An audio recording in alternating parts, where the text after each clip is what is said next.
Assalamu alaikum and welcome to Question Time on Islam live from the Ahlebait studios with your host Naveed Hussain. And of course, as always, with our Islamic scholar Syed Muhammad Musawi. Dear viewers, take this opportunity to call in or message in your questions about the religion of Islam and life in general, and of course the current situations that are occurring around the world.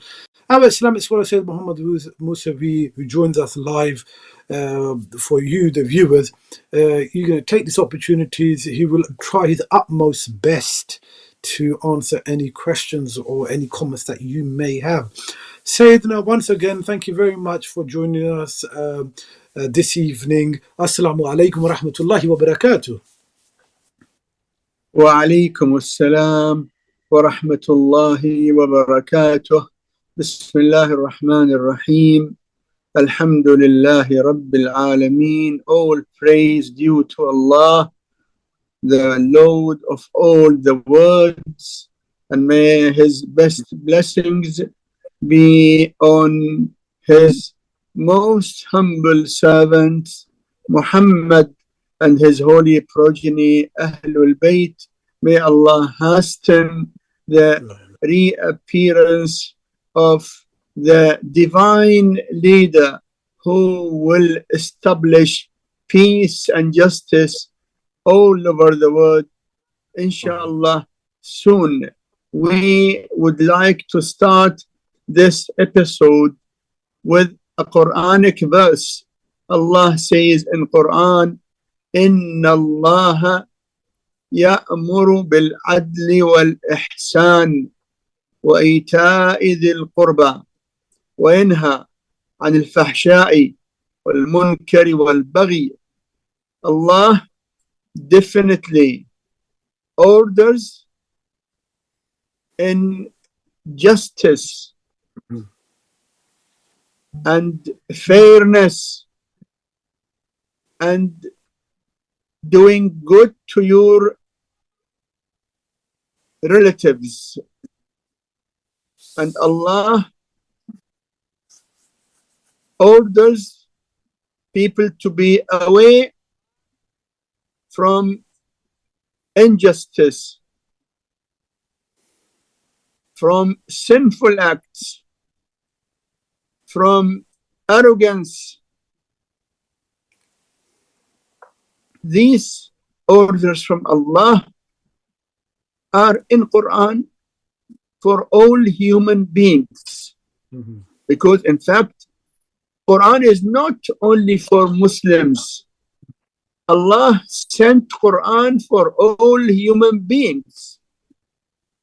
As we read in Quran, Quran is for all human beings. Even those who don't know Islam are invited to read Quran and get benefited from Quran. So the orders of Allah in Quran are very clear. Adl, justice. Ihsan, fairness. Ita'i dhil qurba, giving and doing good to their relatives. These are things which are very important in life. In fact, life cannot be life without justice. Justice in every part of this life. It is not only the justice in the courts. No, justice in each and every matter in this life.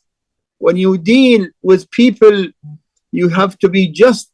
You deal with them as you want them to deal with you. When you talk to people, talk to them in a way that you expect them to talk to you with. Justice when you deal with your children, your family, your relatives. Justice when you deal with your life here, and when you prepare for your next life after this world. We need to be just. So justice goes to every matter in our existence. Allah orders all those who believe in Allah to always apply justice, and more than justice, ihsan, fairness, and being good to your relatives. Being good to your relatives is order of Allah, no matter whether the relative is good to you or not. Even those relatives who are not good with you, you have to be good with them. Those relatives who don't care to contact you or to cheer you or to greet you or even to talk to you, you must be nice to them. Yes, these are the orders of Allah in Quran for all of us. May Allah subhanahu wa ta'ala guide us to implement justice, fairness, and being good to our relatives. Yes, please. Thank you very much indeed, Sayyidina. Thank you very much. Sayyidina, question regarding marja taqleed. Can I change my marja taqleed from one marja to another? What will be the criteria? In principle, how did you follow the marja of taqleed? Did you follow him through a right procedure or no? Those who follow a marja of taqleed through right procedure means they should have already considered the witness of the most learned ulama who are called Ahlul Khibra, those who are the most experienced ulama who guide the mu'mineen, who is among all the ulama is more knowledgeable in the Islamic knowledge. If your taqleed is based on proper procedure or proper witness from at least two of the most senior ulama that this marja is the highest in knowledge and you followed him, then you are not allowed to change the marja of taqleed unless you have got sufficient concrete evidence that another marja of taqleed has become more knowledgeable than him. A'lam. A'lam means the most knowledgeable in the Islamic studies. So if you have what? A concrete evidence, means authentic witnesses from most senior ulama that marja B has become more knowledgeable than marja A, which you are now following, then on that concrete evidence, yes, you should follow the marja who is more or the most knowledgeable. Thank you very much indeed, Sayyidina. Sayyidina, question. Assalamu alaikum. Wa alaikum assalam wa rahmatullah. If a person sees a deceased relative in his dream, are there any recommended actions he should take? And is there anything that one can do to keep away bad dreams? Okay. The first part of the question, is he asking what to do to see his relatives? Or No. what he should do if he has seen his relatives? Yeah, if a person sees a deceased relative, what recommended actions should one take?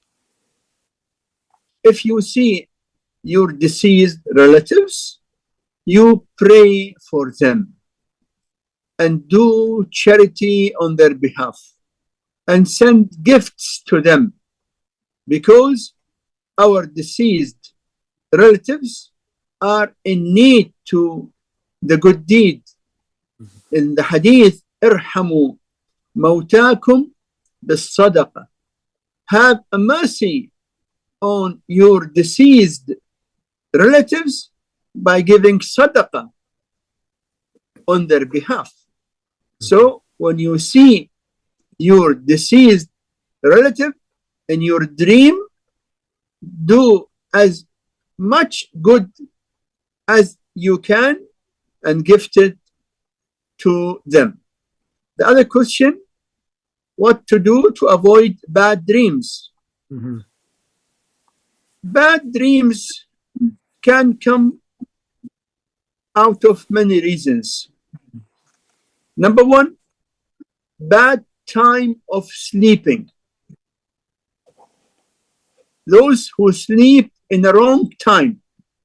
We have got wrong timings for sleeping. For example, to sleep between Fajr and sunrise.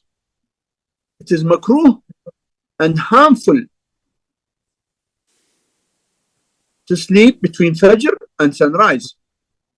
Also, it is makruh to sleep between Asr and Maghrib. So first thing is to avoid sleeping during the times which are makruh to sleep in.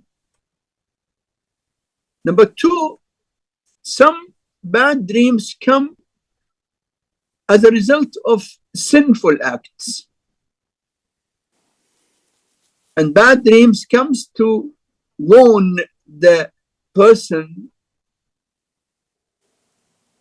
So we need to recite Astaghfirullah, seek forgiveness to get rid of the effect of the bad acts, to avoid bad dreams. Before going to bed, it is very recommended to perform wuzu, and also to recite Ayatul Kursi and to recite Qul Huwallahu Ahad 3 times, and also Surah Al-Hamd. These are things which are very useful to avoid bad dreams. Thank you very much indeed, Yes, Sayyidina. please. Sayyidina, next question. Assalamu alaikum. Wa alaikum salam wa rahmatullahi wa barakatuh. In Islam, is fish considered to be meat? Because it is said that that one should not eat meat for 40 consecutive days. So does fish come under this category?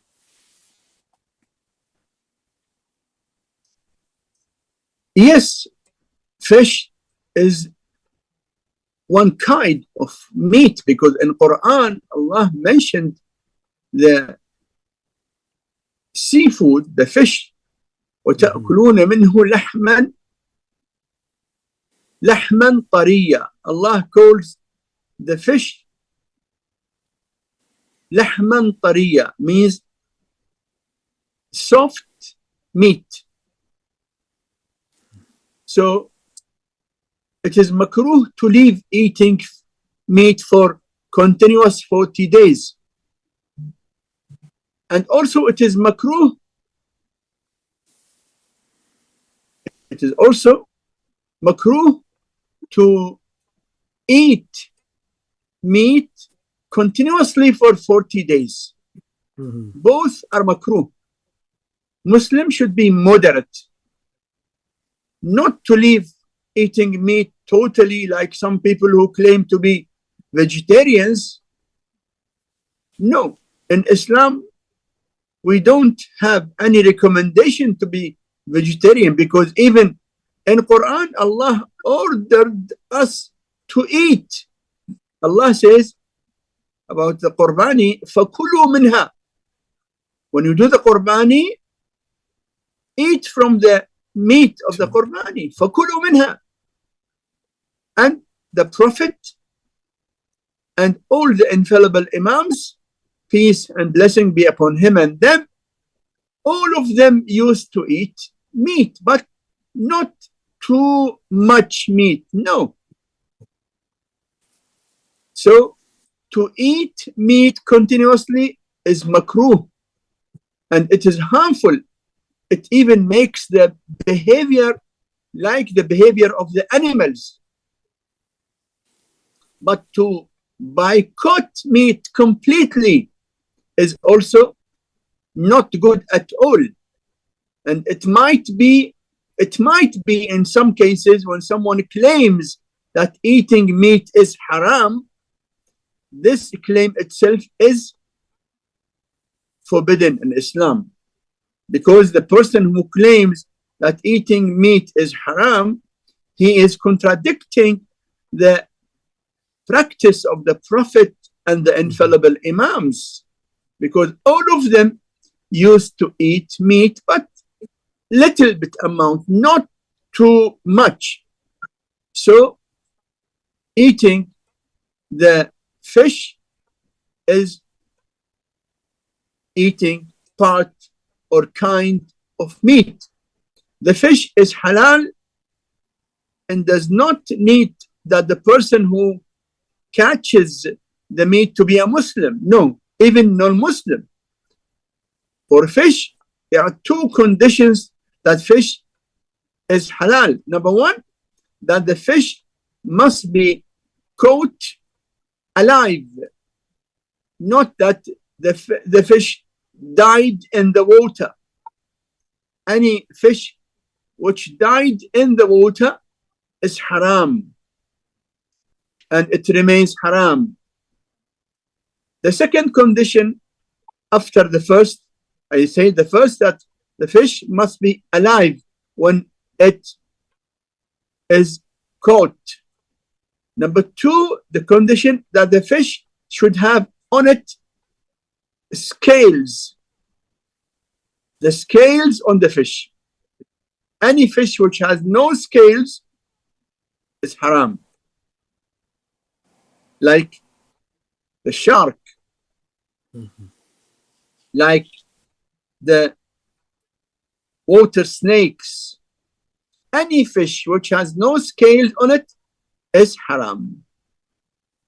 These are the conditions for the fish to be halal. Yes, please. Thank you very much, Sayyidina.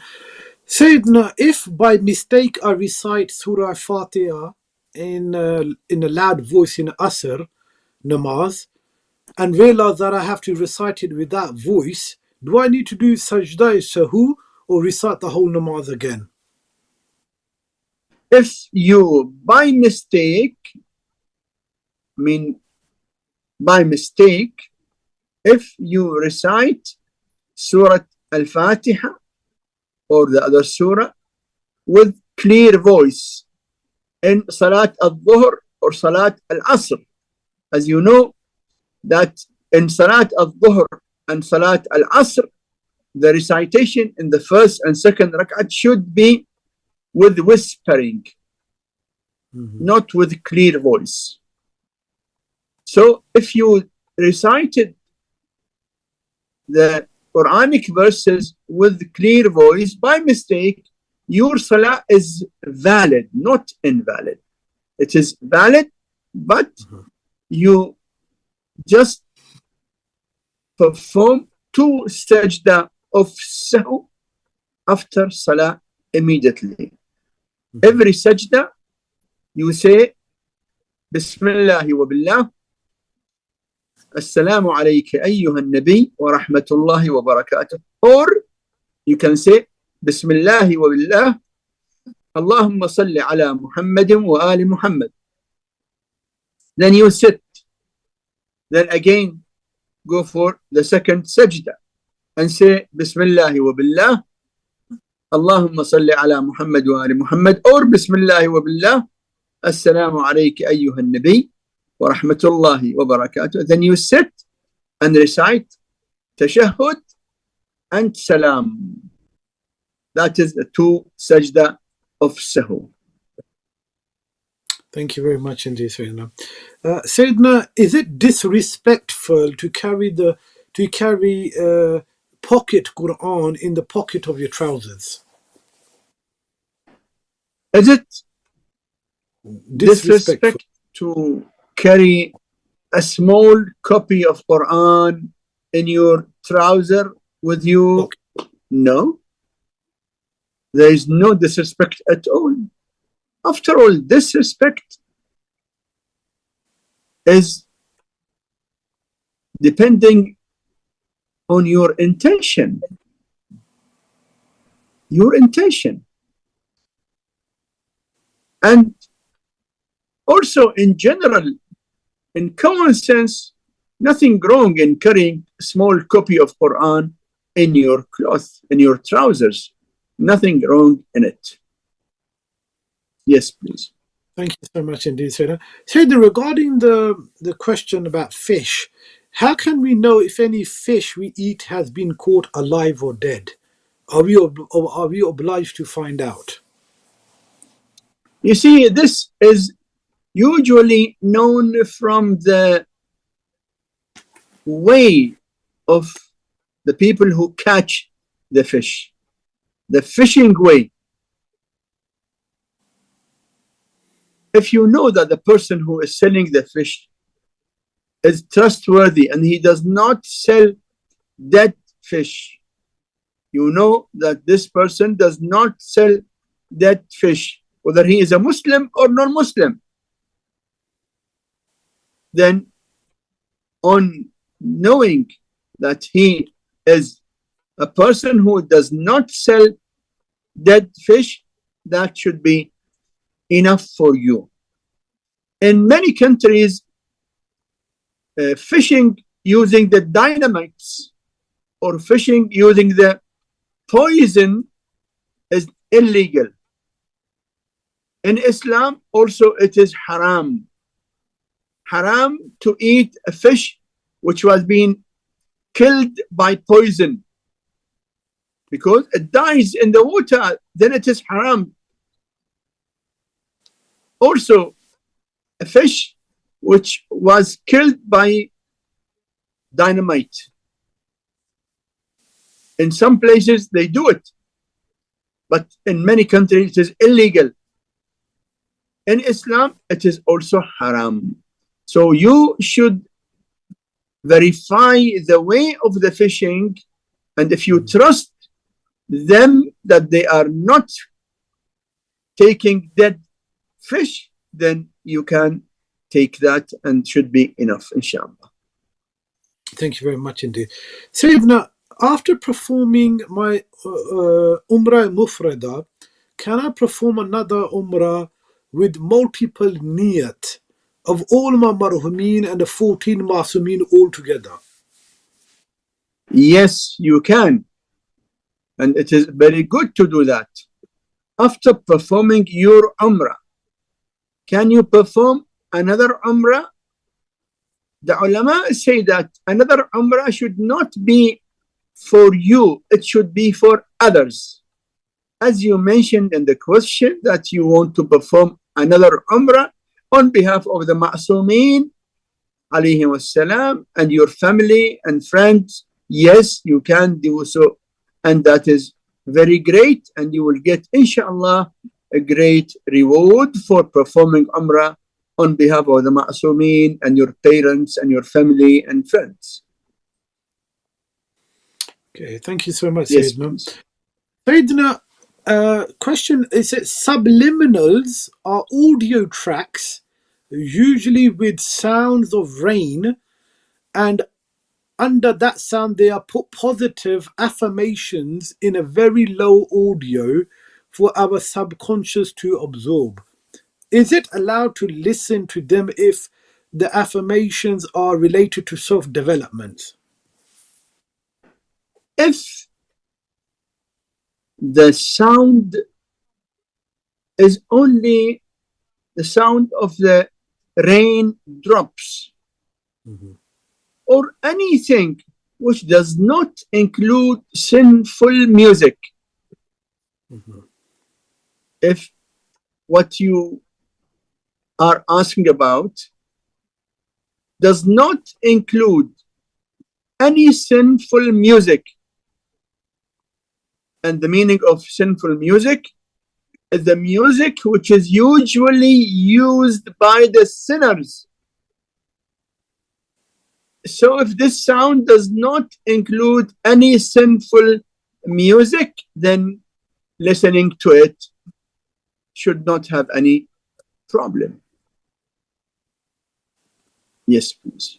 Thank you very much indeed. Sayyidina, is it haram to stop taking medicine when you know that you could fall seriously ill or die? Yes, it is haram if you know that not taking the medicine will cause damage to your health or life. That makes taking the medicine compulsory, unless you have got another way of medication. But to leave every type of medicine, knowing that without medicine your health or your life can be damaged, that will be haram, no doubt. Thank you very much indeed, Sayyidina. Sayyidina, is it permissible for a female medical student to examine a male patient? This question does not, in fact, have any specific relationship to medical student or a doctor or whatever. Dentist, female is not allowed to touch the body of male who is non-mahram, means not her brother, not her father, not her son. Female is not allowed to touch the body of non-mahram male, except in emergency. Only in emergency. So medical students, female medical students, should refrain from touching the body of male patients, except in the situation of emergency, means saving life. Thank you so much, Sayyidina. Sayyidina, when do we have to cut the hair of a newborn baby? And is it wajib or mustahab? When do we need to cut the hair of Newborn baby? Okay. And is it wajib or mustahab? Removing the hair or cutting the hair, which is unwanted hair on the body, is not wajib, but it is highly recommended. We have got that every 20 days for men and every 40 days for women. For male, every 20 days. For females, every 40 days. Yes, please. Okay, thank you so much, Sayyidina. Sayyidina, how much daily exercise is recommended in Islam? How much? Daily exercise. How much daily exercise is recommended in Islam? Daily exercise, to start with, is very much recommended, because the hadith says, "Inna li badanika alayka haqqa." Your body has got right on you. You must look after your body. Don't think that neglecting your body, your health, is something which you can do easily. It is an option to neglect your body. No, there is a right on everyone, the right of his body. Of course, there are many rights on us, rights of Allah on us, rights of our parents on us, rights of our children on us, rights of the spouse on us, right of lot of rights. If you read the what is called the Risalat al-Huquq of Imam Sajjad alayhi salam, you will find different types of rights. So your body has got right on you. And the right of your body is to look after it, not to neglect your body. When you eat, don't eat anything which is najis or dirty or harmful. When you look after your body, you should keep your body always tidy, clean. From the right of your body is to exercise, because a body without exercise usually declines. So you should exercise to look after or to keep your body healthy. How much time? That depends on you, because everyone has got his own health situation and his ability. You should exercise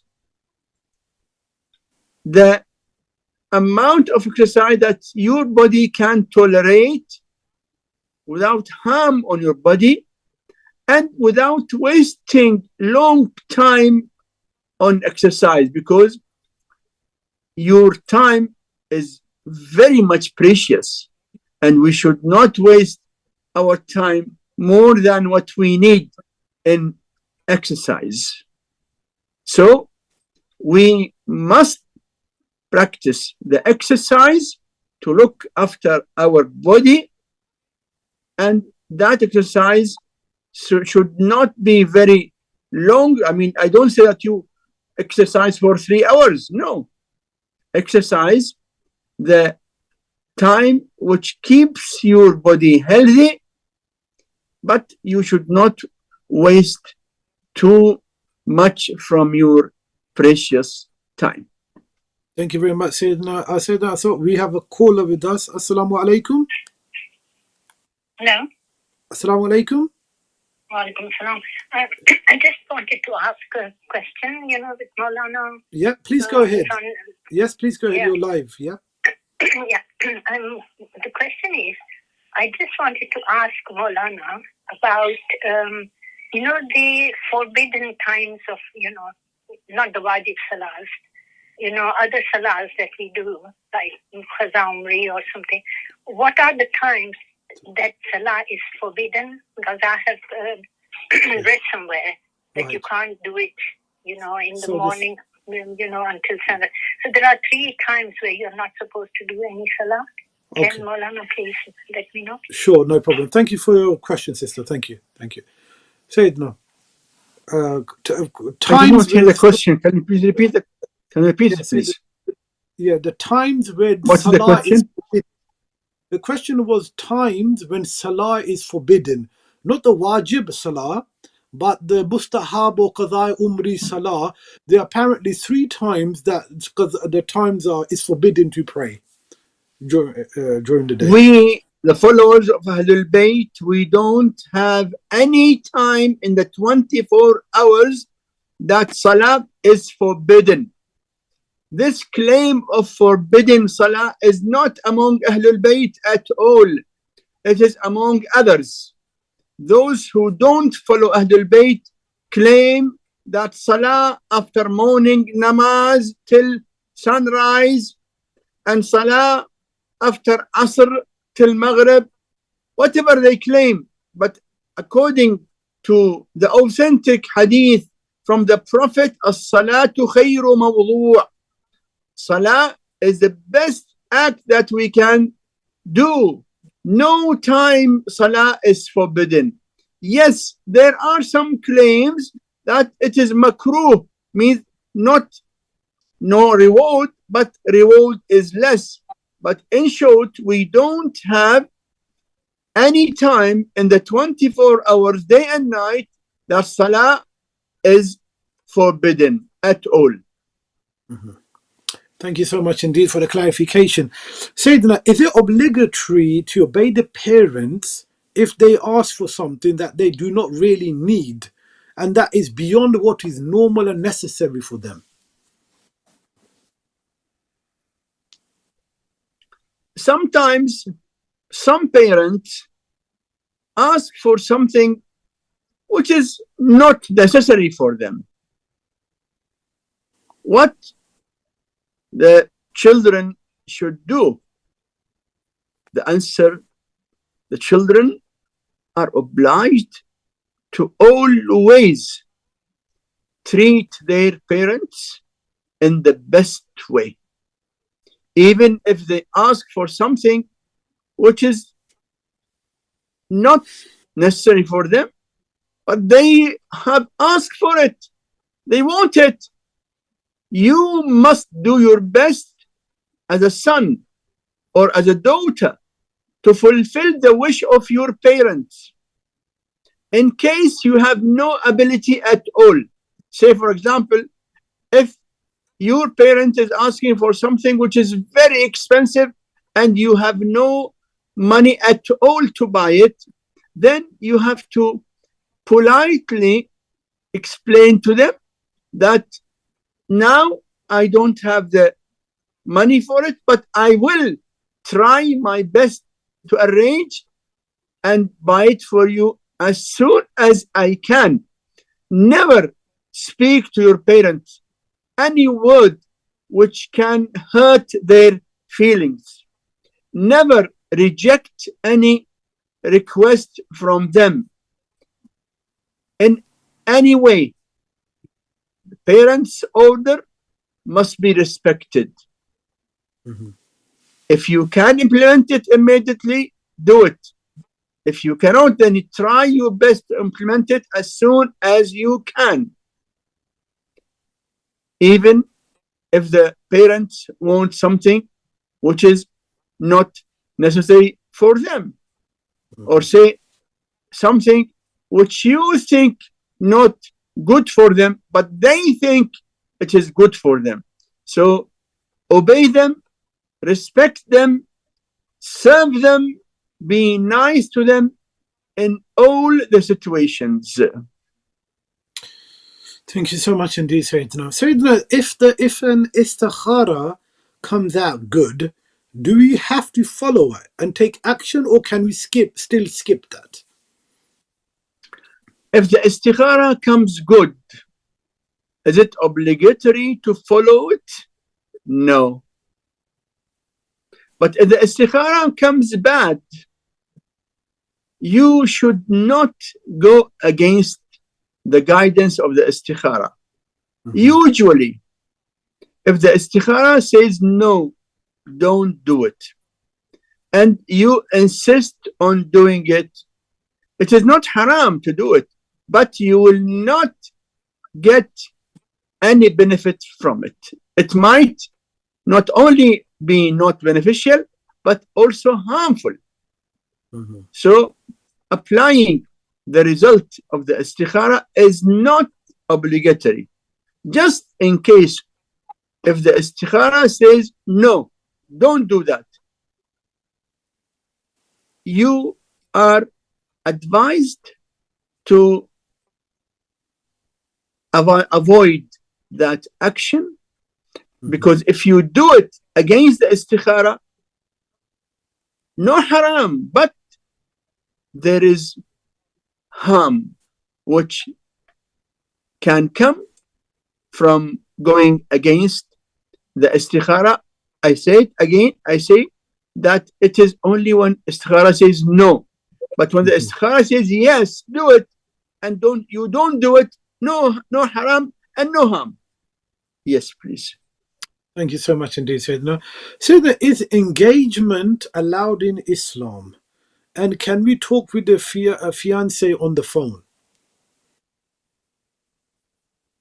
Engagement does not change the situation between male and female. What changed the situation between male and female is the nikah, or the aqd, the marriage agreement, whether it is permanent marriage agreement which is usually called nikah, or temporary marriage agreement, which is called mut'ah. When the aqd contract is being recited by both or in behalf of both, then male and female become allowed to talk to each other. But only engagement does not change anything. Engaged male and engaged female to one another cannot talk emotionally, intimate talk, whether by phone or by anything else, because engagement only does not change the situation between male and female. They need to recite aqd.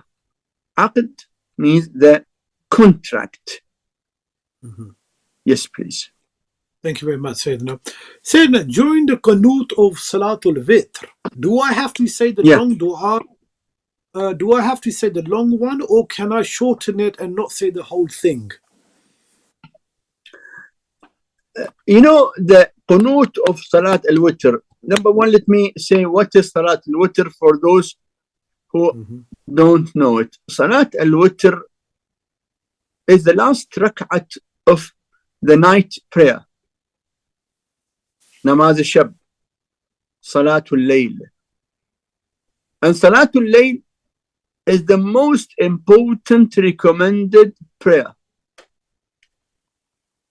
And the great reward of night prayer, Namaz al-Shab, is above our imagination. As Allah in Quran says, no one knows the great reward of those who perform tahajjud, means night prayer. فَلَا تَعْلَمُ نَفْسٌ مَا أُخْفِيَ لَهُمْ مِنْ قُرَّةِ أَعْيُنٍ. Night prayer has got full form, which is 11 rak'ats. 2 rak'ats, then 2, then 2, then 2. These are 8. Then another 2, which are called shaf'. Then single rak'at, 1 rak'at, which is called witr. Witr, 1 rak'at. So these 11 rak'ats are the full Salat al-Layl.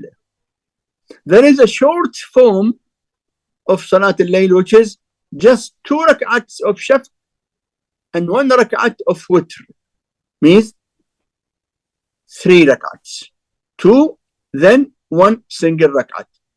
And there is the shortest form of Salat al-Layl, which is only witr, just single rak'at. As I said, that it is the most important recommended salah. It is not obligatory, but the benefits of Salat al-Layl are greater than our knowledge.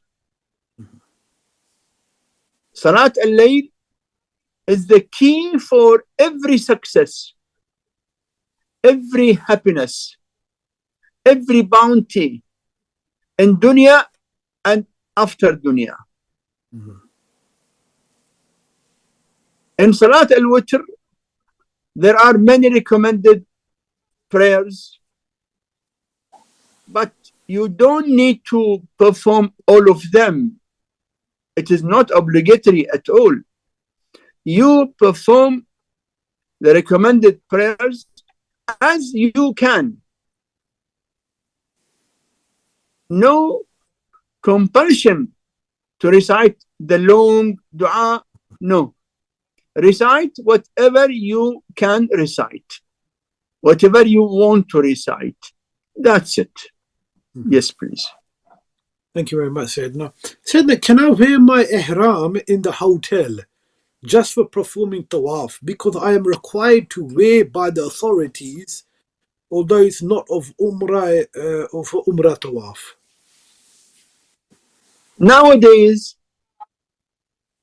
nowadays, the authorities in Mecca don't allow people to enter the ground floor of the Masjid al-Haram without ihram. They say it is only for tawaf. You cannot wear your usual dress and enter the ground floor for praying salah. So some people wear ihram and enter the masjid. Is it permissible? The answer is yes, it is permissible. Because wearing ihram is always permissible. Wearing ihram is always permissible. Yes, please. Thank you, Sayyidina.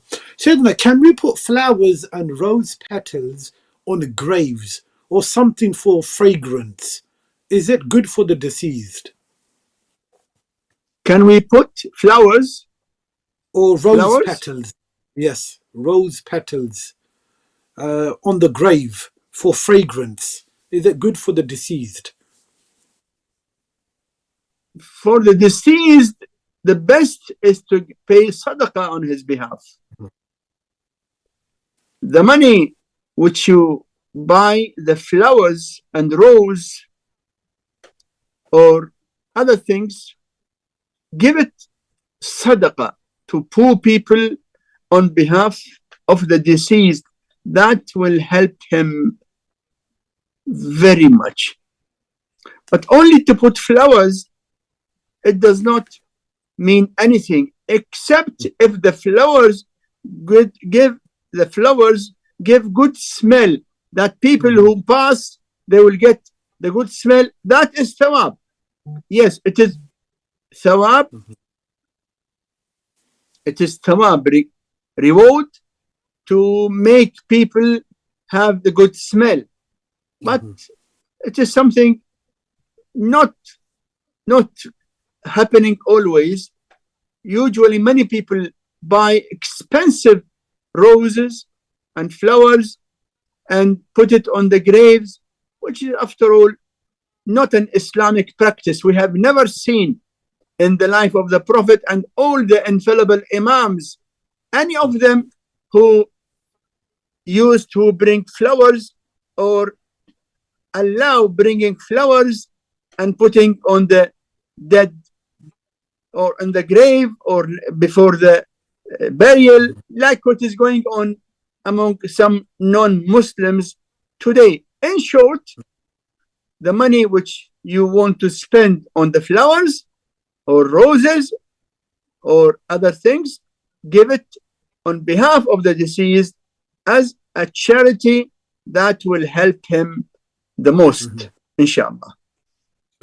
And say that regarding deceased in our subcontinent, Asia subcontinent cultures, they ask people, those who have passed away or deceased, to come and see their face before they cover the face. So it's a practice now, Indo-Pak, where they have the deceased in the coffin without closing the cover. They ask the people, the mu'mineen, to come and see the face of the deceased before they close the actual coffin. Is this something that Islam allows, or is it not allowed in Islam? You see, in Islam, we don't have this practice of akhirin didar, last say Farewell. Seeing. Farewell. Yeah. Twist. No. Farewell. We don't have it. It is the farewell. It is not being practiced in the life of Ahlul Bayt alayhim salam. It came from non-Muslims. Even we have got that it is makruh to open the face of the dead. Dead face should be always covered. Unless there is some reason. Imam Ja'far al-Sadiq alayhi salam, when his son Ismail passed away, Imam removed the coffin from the face of his son and asked people to see him. He said, this is Ismail. He passed away. No one should say that Ismail is the Imam after me. That was the reason. But in general, the face of the dead person, the deceased, is recommended to be covered. So this practice of the farewell, that is not in the teachings of the Prophet and Ahlul Bayt alayhim as-salam. Thank you very much indeed. Sayyidina, regarding the medicine that contains alcohol, a lot of cough medicines, a lot of medicines contain ethanol or alcohol. What is the ruling on there?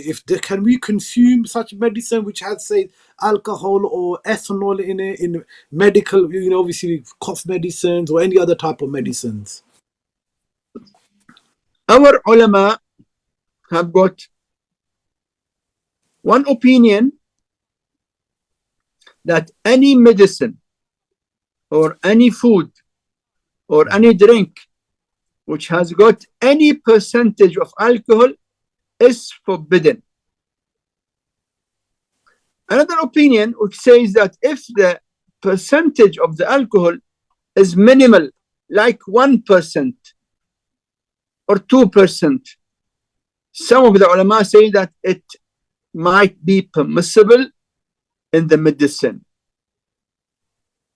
So if the medicine contains just 1% or 2%, it might be permissible.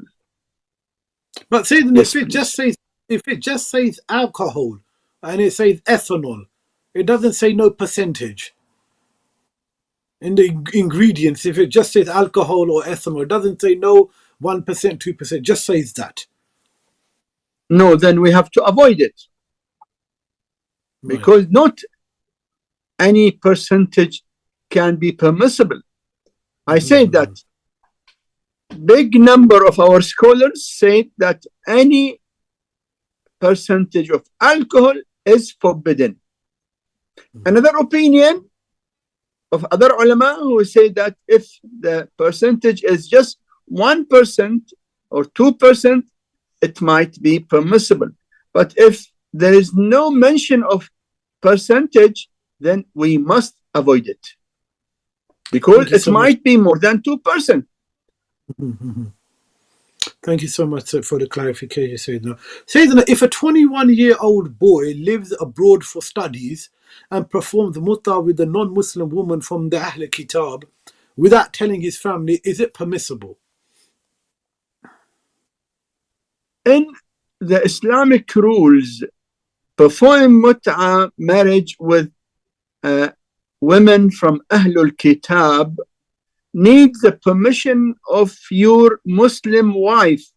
If you have a Muslim wife, then you need her permission before doing mut'a with a woman from Ahlul Kitab. Ahlul Kitab means Christians or Jews or the Russians. But if this gentleman has no wife,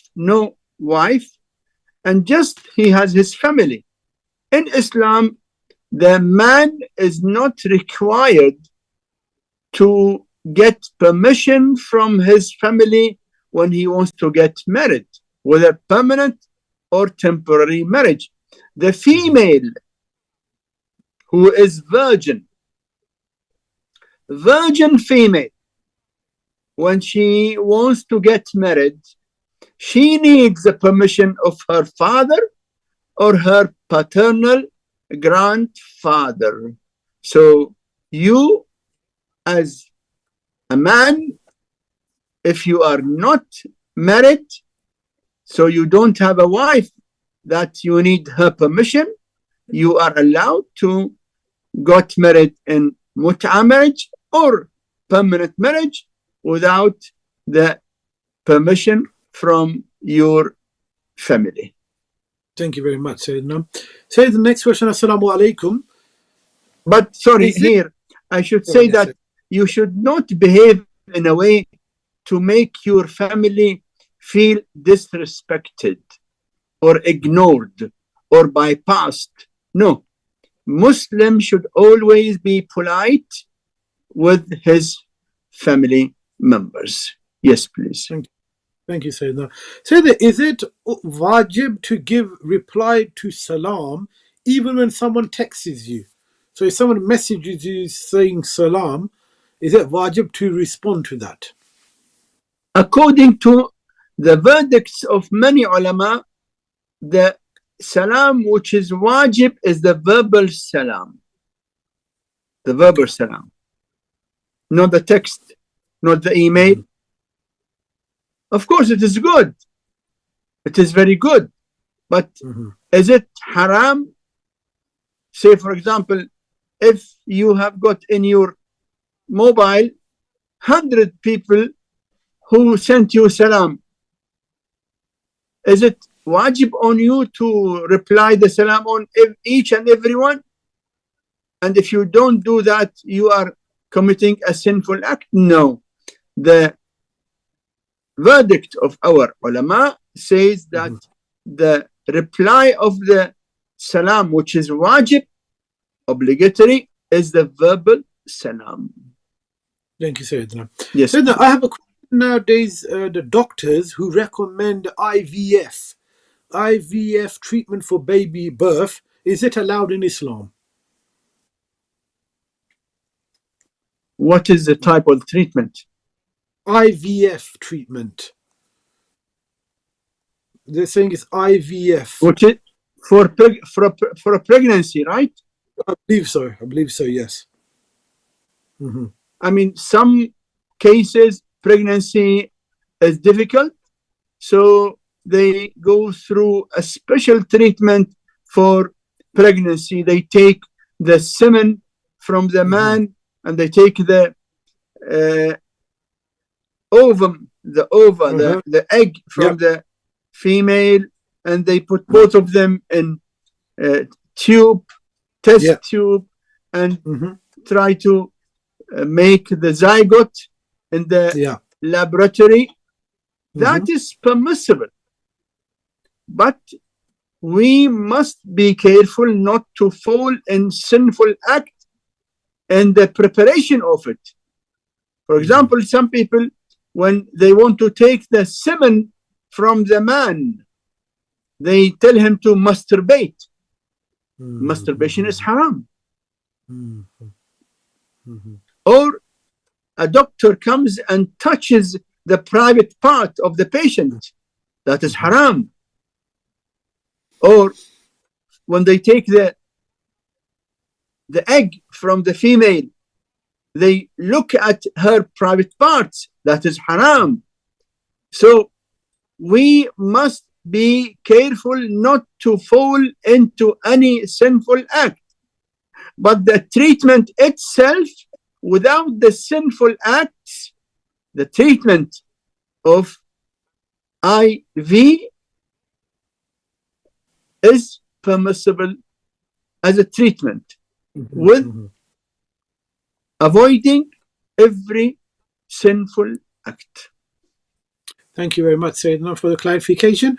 Sayyidina, is it allowed to pray in a room with images framed on the wall? Is it allowed to pray in a room which has got images? The answer is yes, it is permissible. And salah in a room or a place where there are images is valid, but it is makruh, disliked, to pray in front of image. When you pray, don't keep the image in front of you. Don't face it. If the image is on the back side or right side or left side, no harm. But if the image is in front of you, when you are facing the Qibla, the image is in front of you, that is makruh. Makruh means the reward will be less. You know, makruh is two types. Makruh in the ibadah, worship, and makruh in non-ibadah. in the ibadah, like makruh to pray namaz in front of an image, makruh to pray namaz in front of fire flame, makruh to pray in front of a mirror, makruh to pray in front of an opened door. These are makruhs, disliked, because it is ibadah. Namaz is ibadah, so it means the reward is less. But makruh in non-ibadah, for example, makruh to drink water during the night in the position of standing. If you are standing, don't drink water while you are standing during the night. Sit down and drink water. That is makruh. No reward, but it might be harmful for health. So to differentiate between the makruh in ibadah, which means less reward, and makruh in non-ibadah, which has no reward, and it might be also harmful, but not haram. Thank you very much, Sayyidina. Sayyidina, when I was 14 or 15, I used to question the Quran and the Prophet with unspeakable things. Now that I am 17, I deeply regret it and wish it had never happened. Is there any way I can ask Allah for forgiveness for the horrible sin I have committed? Allah is the most merciful. Allah is the best forgiven. Allah forgives. Allah in Quran says, قُلْ يَا عِبَادِيَ الَّذِينَ أَسْرَفُوا عَلَىٰ أَنفُسِهِمْ لَا تَقْنَطُوا مِنْ رَحْمَةِ اللَّهِ. Tell my servants who did too much sins, harmed themselves by too much sins, don't feel hopeless from the mercy of Allah. Allah definitely forgives all the sins. He is the forgiver. He is the merciful. If you repent what you did from the wrong, and Allah knows what is in your heart, Allah knows that you are repenting and you are sorry and you wish that you did not do it and you will never do it again, and seek forgiveness from Allah. Allah is the forgiver.